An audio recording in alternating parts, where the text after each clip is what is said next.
Hi all, ಈ ವಿಡಿಯೋದಲ್ಲಿ ಮೈಕ್ರೋಸಿಡ್ ಕ್ಯಾಪ್ಸೂಲ್ಸ್ನ ಬಗ್ಗೆ ಇನ್ಫಾರ್ಮೇಷನ್ ಕೊಡ್ತಾ ಇದ್ದೀನಿ. ಈ ಕ್ಯಾಪ್ಸೂಲ್ಸ್ನ ಏಕೆ ಯೂಸ್ ಮಾಡ್ತಾರೆ ಅಂದರೆ ಟ್ರೀಟ್ಮೆಂಟ್ ಆಫ್ ಪೇನ್ ರಿಲೀಫ್ಗೆ ಬಳಸುತ್ತಾರೆ. ಅಂದರೆ ನೋವು ನಿವಾರಣೆಯ ಚಿಕಿತ್ಸೆಗೆ ಈ ಕ್ಯಾಪ್ಸೂಲ್ಸ್ನ ಬಳಸುತ್ತಾರೆ. ನಿಮ್ಮ ದೇಹದಲ್ಲಿ ಬರುವಂಥ ರುಮಟಾಯ್ಡ್ ಸಂಧಿವಾತ, ಅಸ್ಥಿ ಸಂಧಿವಾತ, ಗೌಟ್ ಮತ್ತು ಆಂಕಿಲೈಸಿಂಗ್ ಸ್ಪಾಂಡಿಲೈಟಿಸ್ನಂತಹ ಪೇನ್ ಮತ್ತು ಇನ್ಫ್ಲಮೇಷನ್ನ ಕಡಿಮೆ ಮಾಡಲು ಈ ಕ್ಯಾಪ್ಸೂಲ್ಸ್ನ ಬಳಸುತ್ತಾರೆ. ಈ ಕ್ಯಾಪ್ಸೂಲ್ಸ್ ಹೇಗೆ ವರ್ಕ್ ಮಾಡುತ್ತೆ ಅಂದರೆ ಇದರಲ್ಲಿ ಇಂಡೋಮಿಥಾಸಿನ್ ಎಂಬ ಮೆಡಿಸಿನ್ ಇದೆ. ಇದು ಒಂದು NSAID ಅಂದರೆ ನಾನ್ ಸ್ಟೆರಾಯ್ಡಲ್ ಆ್ಯಂಟಿ ಇನ್ಫ್ಲಮೇಟರಿ ಮೆಡಿಸಿನ್. ಇದು ಪೇನ್ ಮತ್ತು ಇನ್ಫ್ಲಮೇಷನ್ ಹಾಗೆ ರೆಡ್ನೆಸ್, ಸ್ವೆಲ್ಲಿಂಗ್ಗೆ ಕಾರಣವಾಗಿರುವಂಥ ಕೆಮಿಕಲ್ ಮೆಸೆಂಜರ್ಸ್ನ ಬ್ಲಾಕ್ ಮಾಡುತ್ತದೆ.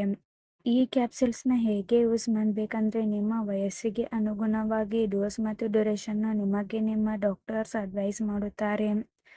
ನಿಮಗೆ ನಿಮ್ಮ ಡಾಕ್ಟರ್ಸ್ ಹೇಗೆ ಅಡ್ವೈಸ್ ಮಾಡಿರುತ್ತಾರೋ ಹಾಗೆ ಈ ಕ್ಯಾಪ್ಸೂಲ್ಸ್ನ ಯೂಸ್ ಮಾಡಿ. ಇಲ್ಲಾಂದರೆ ಡೈಲಿ 2 ಟೈಮ್ಸ್ ಮಾರ್ನಿಂಗ್ ಮತ್ತು ನೈಟ್ ಊಟ ಆದ ನಂತರ ಈ ಕ್ಯಾಪ್ಸೂಲ್ಸ್ನ ತೆಗೆದುಕೊಳ್ಳಿ. ಇಲ್ಲಾಂದರೆ ನಿಮಗೆ ನಿಮ್ಮ ಡಾಕ್ಟರ್ಸ್ ಹೇಗೆ ಅಡ್ವೈಸ್ ಮಾಡಿರುತ್ತಾರೋ ಹಾಗೆ ಈ ಕ್ಯಾಪ್ಸೂಲ್ಸ್ನ ಯೂಸ್ ಮಾಡಿ.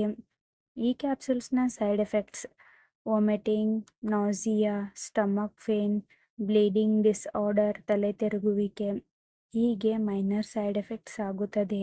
ಈ ಕ್ಯಾಪ್ಸೂಲ್ಸ್ ನಿಮ್ಮ ಬಾಡಿಗೆ ಅಡ್ಜಸ್ಟ್ ಆದ ಮೇಲೆ ಈ ಸೈಡ್ ಎಫೆಕ್ಟ್ಸ್ ಎಲ್ಲ ಡಿಸಫಿಯರ್ ಆಗುತ್ತದೆ. ಒಂದು ವೇಳೆ ಹೀಗೆ ಲಾಂಗ್ ಟರ್ಮ್ ಆಗಿ ಕಾಣಿಸ್ಕೊಳ್ತಾ ಇದ್ದರೆ ಕೂಡಲೇ ಡಾಕ್ಟರ್ಸ್ನ ಕನ್ಸಲ್ಟ್ ಮಾಡಿ. ಈ ಕ್ಯಾಪ್ಸೂಲ್ಸ್ನ ಸೇಫ್ಟಿ ಅಡ್ವೈಸ್: ಇದರಲ್ಲಿರುವಂಥ ಮೆಡಿಸಿನ್ಸ್ದಿಂದ ನಿಮಗೆ ಅಲರ್ಜಿ ರಿಯಾಕ್ಷನ್ಸ್ ಆಗ್ತಾ ಇದ್ದರೆ ಈ ಕ್ಯಾಪ್ಸೂಲ್ಸ್ನ ಯೂಸ್ ಮಾಡಬಾರದು.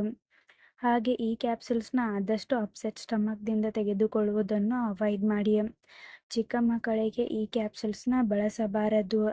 ಡಾಕ್ಟರ್ಸ್ ಅಡ್ವೈಸ್ ಮಾಡದೇನೆ ನೀವೇ ಸೆಲ್ಫ್ ಮೆಡಿಕೇಷನ್ ಆಗಿ ಹಾಗೂ ಲಾಂಗ್ ಟರ್ಮ್ ಆಗಿ ಈ ಕ್ಯಾಪ್ಸೂಲ್ಸ್ನ ಬಳಸಬಾರದು.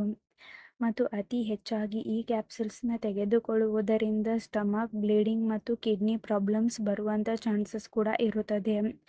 ಆದ್ದರಿಂದ ನೀವೇ ಸೆಲ್ಫ್ ಮೆಡಿಕೇಷನ್ ಆಗಿ ಈ ಕ್ಯಾಪ್ಸೂಲ್ಸ್ನ ತೆಗೆದುಕೊಳ್ಳಬಾರದು. ಡಾಕ್ಟರ್ಸ್ ಅಡ್ವೈಸ್ ಮಾಡಿದರೆ ಮಾತ್ರ ಈ ಕ್ಯಾಪ್ಸೂಲ್ಸ್ನ ಯೂಸ್ ಮಾಡಿ.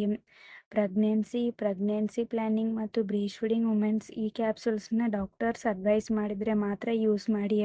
ಮತ್ತು kidney, liver, heart, stroke, cholesterol, blood pressure, diabetic ಪೇಷಂಟ್ಸ್ಗೆ ಡಾಕ್ಟರ್ಸ್ ಅಡ್ವೈಸ್ ಮಾಡಿದರೆ ಮಾತ್ರ ಈ ಕ್ಯಾಪ್ಸೂಲ್ಸ್ನ ಯೂಸ್ ಮಾಡಿ. ಮತ್ತು ಡಾಕ್ಟರ್ಸ್ ಅಡ್ವೈಸ್ ಮಾಡಿರೋದಕ್ಕಿಂತ ಹೆಚ್ಚಿನ ಡೋಸ್ ಈ ಕ್ಯಾಪ್ಸೂಲ್ಸ್ನ ತೆಗೆದುಕೊಳ್ಳಬಾರದು. ಡಾಕ್ಟರ್ಸ್ ಅಡ್ವೈಸ್ ಮಾಡಿದ ಹಾಗೆ ಮಾತ್ರ ಈ ಕ್ಯಾಪ್ಸೂಲ್ಸ್ನ ಯೂಸ್ ಮಾಡಿ.